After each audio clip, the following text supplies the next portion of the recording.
नमस्कार दोस्तों, न्यायिक दर्पण के चैनल में एसन त्रिपाठी आप सभी का स्वागत करता हूं। आज हम बात करेंगे भारत में होने वाले चुनावों के बारे में। भारत में अक्सर लोग कंफ्यूज रहते हैं कि कौन सा चुनाव आ गया। तो लोग कहते हैं कभी कभी कि अभी जो चुनाव हुआ था फिर कौन सा चुनाव आ गया।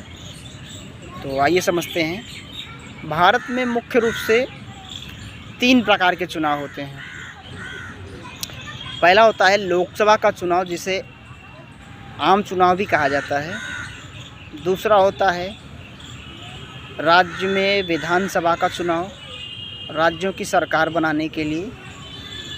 और तीसरा महत्वपूर्ण चुनाव है पंचायती स्तर पर, ग्रामीण क्षेत्रों में पंचायती राज का चुनाव, और नगरीय क्षेत्रों में नगर पालिका महानगर का चुनाव।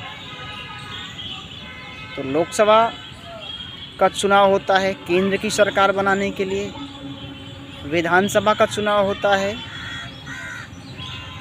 राज्य की सरकार के लिए, और पंचायती राज स्तर पर ग्रामीण क्षेत्रों में पंचायती राज का चुनाव होता है, जिसमें 3 स्तर है। पहला है जिला स्तर पर जिला पंचायत सदस्य और क्षेत्र पंचायत सदस्य, जिसको बीडीसी कहते हैं।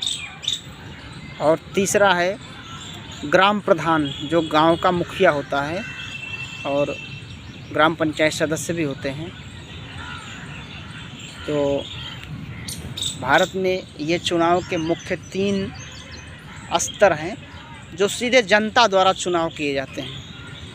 इसके अलावा भी भारत में चुनाव होते हैं जो प्रत्यक्ष न होकर के अप्रत्यक्ष रूप से होते हैं, जैसे राज्यसभा का चुनाव, राष्ट्रपति का निर्वाचन, और विधान परिषद कुछ राज्यों में है। भारत के 6 राज्यों में विधान परिषद है। विधान परिषद का चुनाव, जिसको एमएलसी का चुनाव कहते हैं। और जिला पंचायत अध्यक्ष हैं पंचायती राज व्यवस्था में।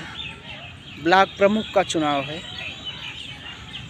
और इस तरह के कुछ चुनाव हैं जो अप्रत्यक्ष रूप से होते हैं। तो जुड़े रहें अपने चैनल के साथ। ऐसे ही महत्वपूर्ण टॉपिक को समझने के लिए, देश दुनिया के कानून को सरल और आसान भाषा में समझने के लिए हमारे फेवरेट चैनल न्यायिक दर्पण को लाइक करें, शेयर करें अधिकाधिक लोगों तक, ताकि हम ऐसे ही वीडियो बनाते रहें आप सभी के लिए। बहुत बहुत धन्यवाद।